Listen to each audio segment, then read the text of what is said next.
February 27th, Daily Devotional, titled Lift 'Em Up, written by Ellen G. White. One pulse of life in all creation. Consider the lilies of the field, how they grow. Matthew chapter 6, verse 28. The hillsides and the fields were bright with flowers, and pointing to them in the dewy freshness of the morning, Jesus said, "Consider the lilies of the field, how they grow." Matthew chapter 6, verse 28. The graceful forms and delicate hues of the plants and flowers may be copied by human skill, but what touch can impart life to even one flower or blade of grass?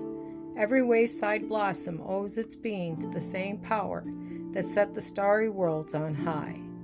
Through all created things thrills one pulse of life from the great heart of God.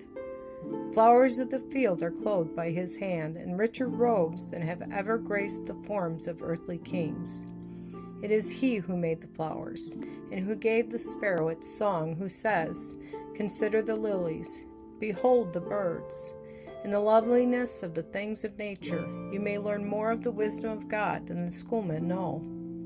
On the lily's petals, God has written a message for you, written in language that your heart can read only, as it unlearns the lessons of distrust and selfishness and corroding care.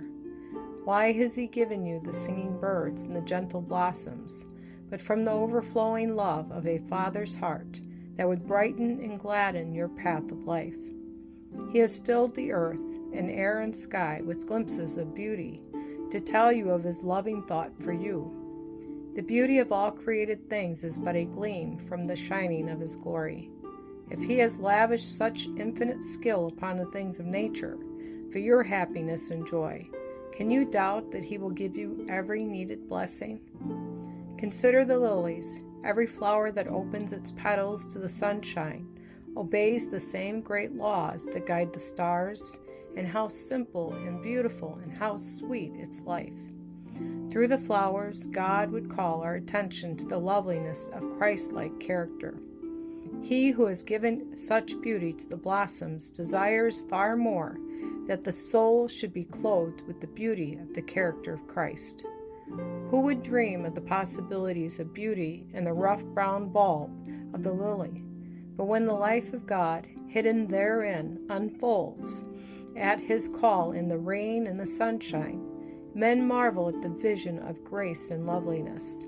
Even so will the life of God unfold in every human soul that will yield itself to the ministry of His grace, which, free as the rain and the sunshine, comes with its benediction to all. It is the Word of God that creates the flowers, and the same Word will produce in you the graces of His Spirit.